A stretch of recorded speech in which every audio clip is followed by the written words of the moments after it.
ये द्यूत कीड़ा, अब द्यूत के लिए तो घोर कलिकाल अब दिखाई ही दे रहा है। बलात् लोगों को द्यूत में लगाया जाता है। द्यूत माने जुआ, जुआ माने क्या? पैसा लगाना और पैसे को बढ़ाने के लालच में पूरे घर का सत्यानाश कर देना। मोबाइल के अधीन रहते हुए आप सब लोग भी देखते होंगे कि सरकार प्रचार करते हुए द्यूत कराती है, इसमें निवेश करो इतना मिल जाएगा। आजकल तो क्रिकेट वाले बुखार में तो और ज्यादा सब फंसे हुए हैं। ये वाला कौन सा क्या क्या तो आता है, 1 करोड़ रुपए इसने पा लिया, उतना 2 करोड़ उसने पा लिया, क्या है उतना? हाँ, ड्रीम 11, ये द्यूत ही है। और इन सब में मैं केवल कहने का तात्पर्य सावधान होकर कथा सुनना।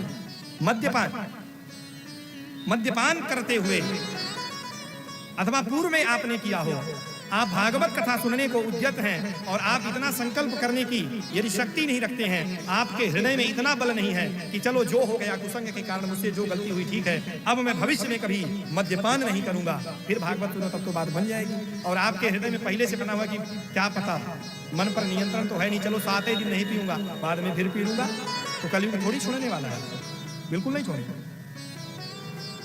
धर्म प्राण भारतवर्ष के दुर्भाग्य की यदि आप बात करें तो सबसे बड़ा दुर्भाग्य वर्तमान समय का यही है कि जिस भारतवर्ष के अर्थव्यवस्था का प्रधान आधार भगवती गौ होती थी, गौ वंश होता था, गाय का दूध दही यह सब होता था, आज अर्थव्यवस्था का प्रधान आधार मदिरा है। सरकार उसकी दुकानें लगवा करके बिचवा रही है। ये धर्म प्राण भारत की स्थिति। कहने का तात्पर्य कलयुग अपनी चरम अवस्था को धीरे धीरे प्राप्त कर रहा है। भागवत सुनकर के जीवन को सुधारने के क्रम में कलयुग से बचना है। मैंने प्रारंभ में ही सुनाया कि कलयुग जब इतना तेजी से बढ़ रहा है तो कलयुग से कैसे बच करके भगवान के हो जाएं। तो कहा मद्यपान यदि हो रहा है, जिस घर में हो रहा है, व्यक्ति की बात छोड़ दो, उस घर में कलयुग रहेगा। प्रत्येक व्यक्ति की जिम्मेदारी है ये। पीने वाला कहता है कौन? तुम्हारे घर का हम पी रहे हैं, तुम्हारी कमाई का पी रहे हैं, और व्यक्ति यही सुन के शांत हो जाता है। लेकिन उस पाप की भागीदारी आप भी, गलत कार्य का निषेध नहीं करने पर आप उसके भागी होते हैं। थोड़ा सा यदि चिंतन करें कि जिसे शराब पीना है खूब शराब पिए।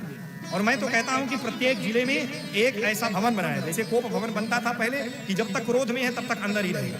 तो जिसे शराब पीना है तो मैं अपने पैसे का पी रहा हूं ये बात तुम छोड़ो, पूरा समाज मिलकर के उसको भर पेट शराब पिलावे, लेकिन वो घर के बाहर नहीं निकलना चाहिए। ये सर मेरी पहली बात को मैं समझ करके आप लोग कहोगे क्या कहने का, तुम घर के बाहर नहीं निकलना, इतना पियो कि पी करके संतुष्ट हो जाओ, शरीर का त्याग कर दो, चलेगा, बाहर नहीं निकलना। तुम अकेले अपने धन से पी करके जब बाहर घूमते हो, 1 से 2 होते हो, 2 से 4 होते हो, 4 से 6 होते हो, और देखते ही देखते तुम्हारे समाज का निर्माण होता है। इतनी अधिक तुम्हारी संख्या हो जाती है कि पूरा समाज दूषित हो जाता है। इसलिए कोई भी स्वतंत्र नहीं कुछ करने के लिए। कलयुग सबसे पहले इन्हीं का वर्णन करता है। द्यूतम पानम, मद्यपान, स्त्री संग, स्वरूप का बोध नहीं, माता पिता ने वो संस्कार नहीं दिए, पहली बात, गुरुजनों का आश्रय ग्रहण नहीं किया, कुत्सित संस्कार, अनपेक्षित वात्सल्य के नाम पर स्वेच्छाचार। जब उसने ये प्राप्त किया तो बड़ा होने के बाद जो भगवान ने गीता में कहा था कि माता और भगिनी के अतिरिक्त कोई दृष्टि नहीं होनी चाहिए, वो भगिनी में भगिनी दृष्टि नहीं रख पा रहा। ये कलयुग का प्रभाव है। और अपने सुख के लिए पशुओं को भी निंदित करने वाले कर्म करता है मनुष्य। ये कलयुग का प्रभाव। पशु क्या करता है? पेट भरने के लिए गया, कहीं पर चारा जो भी मिला पेट भर गया, उसके बाद शांत बैठ जाता है, आगे की चिंता नहीं करता। लेकिन मनुष्य अभी की व्यवस्था नहीं, वर्षों की व्यवस्था है, तो भी किसका शोषण करके कितना अधिक धन एकत्रित कर लूं, इसके विषय में चिंतन नहीं करता, दूसरों को कष्ट देता रहता है, हिंसा। और बात करते हैं लोग राम राज्य की। मंदिर भर बना लेने से राम राज्य आ जाएगा। राम राज्य जब तक हृदय में रामत्व प्रतिष्ठित नहीं होगा तब तक राम राज्य आने वाला नहीं है। जब तक भागवत रामायण का आश्रय ग्रहण करके राम जी के मर्यादित जीवन का आश्रय ग्रहण नहीं किया जाएगा तब तक राम राज्य आने वाला नहीं है। कलयुग के प्रभाव से बचें। श्री परीक्षित जी महाराज ने उसे यह स्थान दे दिया।